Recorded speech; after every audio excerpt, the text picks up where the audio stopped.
Tun, on the third national cars project, what is it that you envision that will come out from it, and whether there will be a deadline?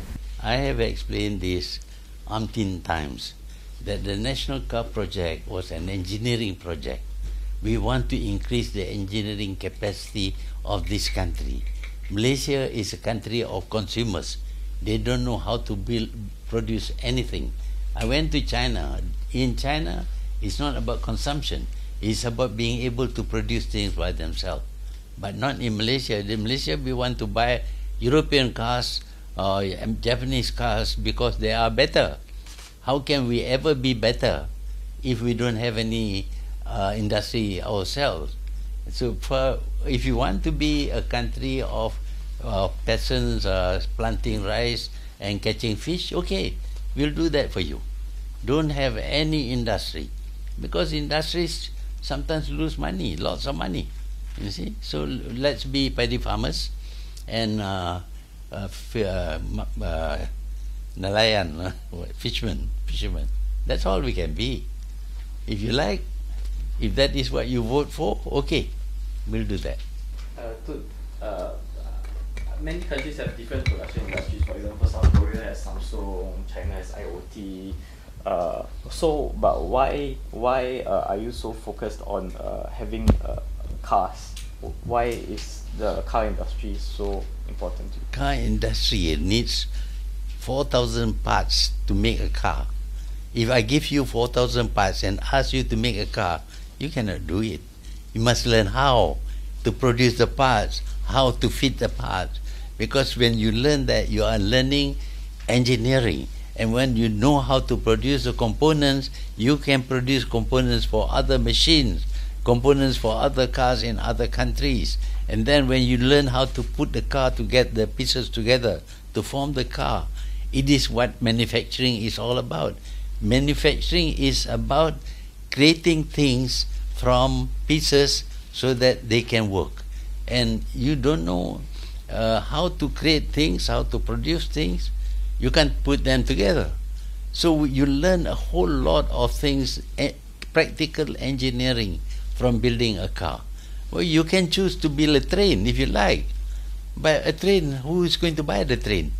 But a car, all over the world, people buy cars more than they buy houses. So when you do that, you achieve volume. And when you achieve volume, then the industry will go on. I think these are simple things that, economists and others should know.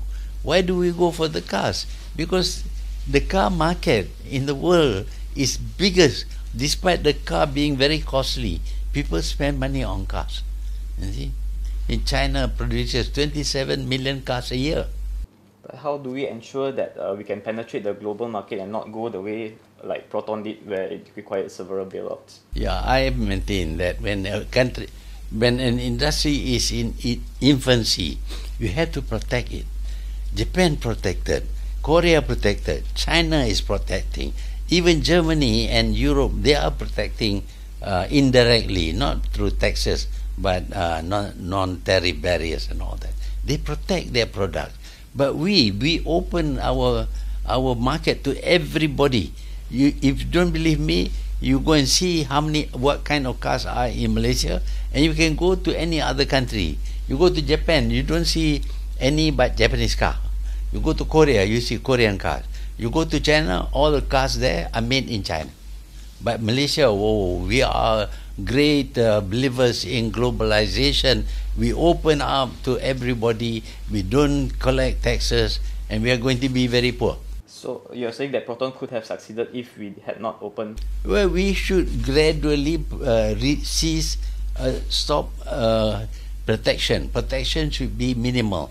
But as you progress and you achieve volume and you achieve your quality, then you remove the protection. But here you remove. The moment I step down, all cars can come into Malaysia. Before that, you don't see any Korean cars in Malaysia. So, Tun, do we have a time frame at least? Huh? Do we have a time frame for the launch? Malaysia is very slow. And so when I look at China, my God, They within 30 years or 40 years, they have achieved far more than what we have achieved, I think, in 100 years. Because we are very slow. All the time there are policies. We have to do this to please the world.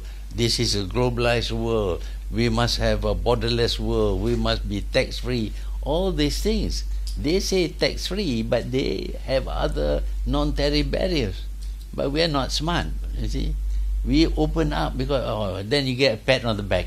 Oh, very good, Malaysia. You open everything up, you see.